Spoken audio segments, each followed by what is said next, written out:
आज की कहानी रूस के लेखक अलेक्जेंडर रास्किन की बुक किताब जब पापा बच्चे से ली गई है।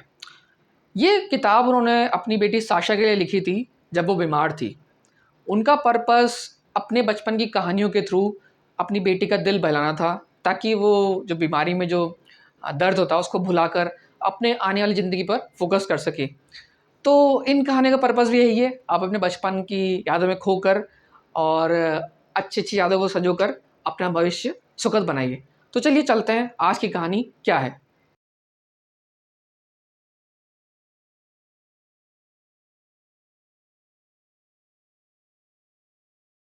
जब मेरे पापा बच्चे थे, पापा ने अपनी कविताएँ सुनाई। पापा जब बच्चे थे, तो पास के एक स्कूल ने उनके स्कूल को अपने एनुअल डे पे इनवाइट किया। ये एक बुलावा दूसरे इन्विटेशन के बदले था। यानी कि ये इन्विटेशन दूसरे इन्विटेशन के बदले था। दूसरे स्कूल के बच्चे पापा के स्कूल के एनुअल डे पे पहले ही आ चुके थे और उसमें पार्टिसिपेट कर चुके थे। उन्होंने डांस और सॉन्ग्स प्रेज़ेंट किए थे, पोएम्स पढ़ी थी और जिम्नास्टिक का करतब भी दिखाया था। उन्होंने रूस के महान कवि और लेखक अलेक्जेंडर पुश्किन के नाटक बोरिस गोदुनोव का एक सीन भी प्रेज़ेंट किया था। ये बात अलग है कि ये बात अलग है कि जो लड़का ग्रिगोरी किरदार का अभिनय कर रहा था, जब उसे खिड़की से कूदकर भाग जाना था, वह खिड़की की देहली पर जा गिरा और अपने पूरे साथ को सेट को लेकर गिर पड़ा था। लेकिन ये किसी के साथ भी हो सकता था। वो लड़का खिड़की से भागना चाहता था, लेकिन वह खिड़की की कॉर्नर पर ही गिर पड़ा और पूरा का पूरा सेट अपने साथ उसने ले लिया। लेकिन ये किसी के साथ भी हो सकता था। कुल मिला के उनका परफ़ॉर्मेंस अच्छा रहा। अब पापा के स्कूल को पड़ोस के स्कूल में जाकर प्रेज़ेंटेशन करना था। वो जाकर वहाँ के बच्चों को सरप्राइज़ करना चाहते थे। लेकिन ऐसा क्या करें, तो कैसे करें? वो उसी बात पे बातें और डिस्कशन कर रहे थे। यार हम गाना गा सकते हैं, लेकिन गाना तो वो भी गा सकते हैं। हम नाच दिखा सकते हैं या डांस कर सकते हैं, लेकिन डांस तो वो भी कर सकते हैं। इनफैक्ट वो डांस में हमसे अच्छे हैं।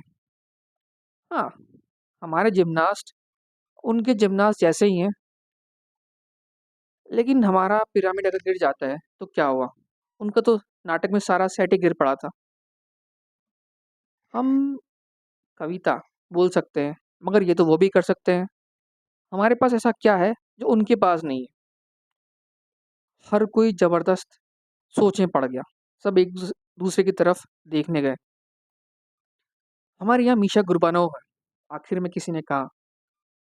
इस पर हर कोई हँसने लगा और चिल्लाने लगा। वह भौंक सकता है, वह मुर्गे की बोली बोल सकता है, वह बिल्ली की बोली बोल सकता है, वह अपने हाथों पर चल सकता है। भाई एक साथ सब मत चिल्लाओ बच्चों, मास्टरनी जी बोली और शोर दब गया। मीशा ने कहा, तो क्या हुआ? ये तो हर कोई कर सकता है। कहीं मुझे कविता लिखना आना होता तो बात ही कुछ और थी। और उसने पापा की तरफ देखा और सबने पापा की तरफ देखना शुरू किया। मास्टरनी जी बोली, तुमने बिल्कुल सही कहा है। हमारे यहाँ पर अपना कवि है। और बच्चे बोले, हाँ हाँ हमारे यहाँ है, उनके पास नहीं है। और इस पर पापा ने कहा कि मैंने कभी स्टेज पर और नए स्कूल में कविताएं नहीं सुनाई है। लेकिन तब तक हर कोई चिल्लाने लगा, इसकी परवाह मत करो और कोई बात नहीं।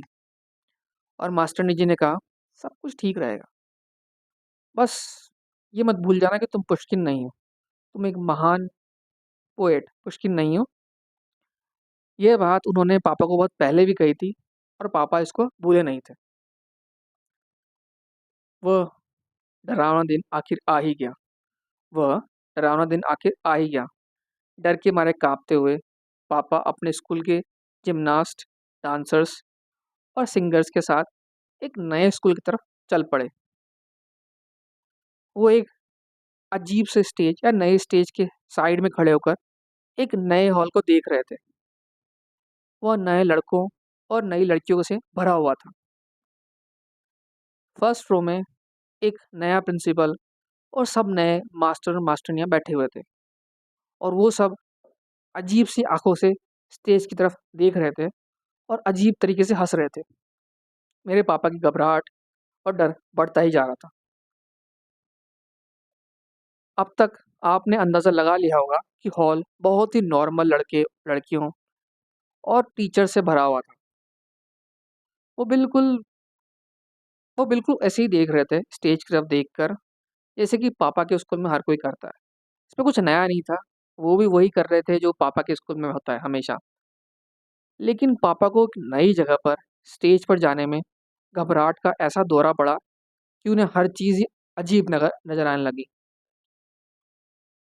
और मीशा उनके कान में फुसफुसाया, चुपचाप से बोला,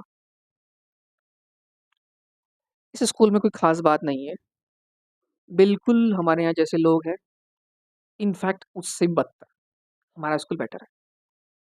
बेकार ही लड़कियों ने उन्हें मिठाई की गोलियां दी, बेकार ही मास्टर जी ने उनसे कहा, शर्म आ जानी चाहिए तुम्हें, तुम्हें तो कविता रटी पड़ी है ना। हाँ, पापा ने बिल्कुल डरते हुए जवाब दिया। और आखिर वो डरावनी घड़ी आ ही गई। मंच पर अनाउंसर ने बोला, अब हमारे स्कूल के एक कवि आपको अपनी कविता सुनाएंगे। हर किसी ने तालियां बजाई। मीशा ने पापा को धकेला और पापा अपने भारी मन से अपने पैरों को घसीटते लंगड़ाते हुए स्टेज पर आ गए। अपनी जिंदगी में कभी उन्हें ऐसा डर नहीं लगा था। उनकी आंखों में पूरा हाल घूम रहा था। उनका मुंह धूल की तरह चुप धूल की तरह बिल्कुल सूख गया था। उनके कानों में एक अजीब सी भिनभिनाहट हो रही थी, ऐसी भिनभिनाहट जो लहरों के टकराने की आवाज पर लगती है। मेरे पापा को हॉल में एक भी चेहरा ठीक से नहीं दिखाई दे रहा था। उसकी बजाय उन्हें एक रंगीन चीटा तेज घूमता हुआ नजर आया। उनको एक रंगीन सा कीड़ा तेज घूमता हुआ नजर आया और तालियां बजा रहा था। फिर सभी कुछ शांत हो गया।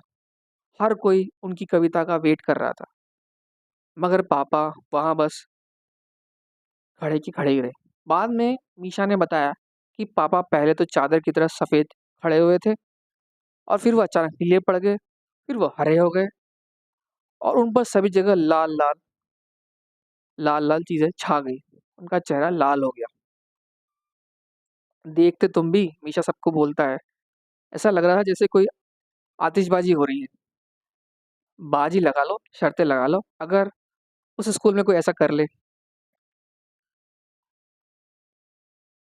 स्टेज पे ऐसे पापा का ये हाल हो रहा था और ऑडियंस, दूसरे स्कूल के बच्चे, मास्टर जी, प्रिंसिपल, सब कोई हंसने लगे। और पापा ने आखिरकार अपने स्कूल के लिए लिखा अपना सॉन्ग सुनाना शुरू किया। पहले हर किसी ने चुपचाप सुना, लेकिन जब वो मुख्य लाइन पर या मेन लाइन पे आए तो सारे के सारे ऑडियंस शोर मचाने लगे। लाइन ये थी, बोला है, बोला है कोई ऐसा अनुपम, ऐसा प्यारा, जैसा नंबर 23 स्कूल हमारा सबसे न्यारा। बोला है कोई ऐसा अनुभव, ऐसा प्यारा, जैसा नंबर 23 स्कूल हमारा सबसे न्यारा। सेलिब्रेशन क्योंकि स्कूल नंबर 6 में हो रहा था, इसलिए वहाँ के बच्चे ये बात मानने को तैयार ही नहीं थे। स्कूल नंबर 23 सबसे न्यारा है। जाहिर सी बात है कि उन्हें लगा कि उनके स्कूल की शान पर बट्टा लग रहा है और उन्हें पैर पीटना और शोर मचाना शुरू कर दिया। पापा इस सब से बहुत डर गए और उनकी समझ में नहीं आ रहा था कि ये सब क्या और क्यों हो रहा है। उन्होंने अपना हाथ उठाया और बोला, कृपया मुझे बीच में मत रोकिए, कृपया मुझे बीच में मत टोकिए। जब मैं ये सब पूरा कर लूँ तो आप मन चाहे जितना शोर कर लीजिए। और हर कोई खामोश हो गया। मेरे पापा छोटे जो थे, समझ नहीं पाए कि ये सब बोलकर उन्होंने सिर्फ अपनी शामत बुला ली है। स्कूल नंबर 6 के बच्चे बहुत होशियार थे। कविता पाठ एक मजेदार खेल की तरह चलता रहा। पापा एक पूरा पैराग्राफ सुनाते और सब खामोश रहते। लेकिन जैसे ही वो मेन लाइन आते, जहाँ पर स्कूल नंबर 23 की बड़ाई होती, शोर शराबा मचने लगता। बच्चे चिल्लाते, भौंकते, सीटियां बजाते और पैर पटकते। इसका शोर फिर खत्म हो जाता। पापा किसी तरह अगला पैराग्राफ सुनाते। उसके बाद शोर फिर शुरू हो जाता। कविता में कई सारे पैराग्राफ थे और पापा एक एक करके सुनाते चले गए। आखिर जब उन्होंने पाठ पूरा किया तो सुनने वाले और पर्दे के पीछे खड़े सभी लोगों, सभी नए बच्चों और उनको अपने स्कूल के सभी साथियों की भी हंसी के मारे जान निकली जा रही थी। मीशा फर्श पर गिर के हंस रहा था और उनकी मास्टरनी जी भी हंस रही थी। पापा इस सबक को कभी भूल नहीं पाए कि ऐसा क्या हुआ, ऐसा क्यों हुआ कि सब हंस रहे हैं, सब शोर मचा रहे हैं और मीशा जो है जमीन पर गिर कर हंस रहा है जोर जोर से। अब इस बात तो कई साल बीत गए, मेरे पापा बड़े हो गए हैं, लेकिन आज भी कोई उ- आज भी कोई अगर बहुत आयु का आदमी, अजनबी आदमी पापा की तरफ चिल्लाता आए, बोलो है कोई ऐसा अनुपम, बोलो है कोई ऐसा अनुपम, तो फिर पापा को स्कूल नंबर 6 की याद आ जाती और पता लग जाता कि यह आदमी स्कूल नंबर 6 का ही हिस्सा है। 6 में पढ़ता था और उसने पापा की पोयम सुनी थी और अब वो पापा को चिढ़ा रहा है। उसे पापा की कविता अभी भी याद है और पापा ये कभी नहीं भूले कि वो पुष्किन नहीं है। आपको अगर आज की कहानी पसंद आई हो तो इसे दूसरों के साथ शेयर कीजिए। अगर आपके पास भी ऐसा कोई अनुभव है जो आपने इस कहानी को सुनते टाइम महसूस किया तो इसे कमेंट बॉक्स में शेयर कीजिए और आने वाली ऐसी ही कहानियों को सुनने के लिए मेरे चैनल को सब्सक्राइब कीजिए। धन्यवाद।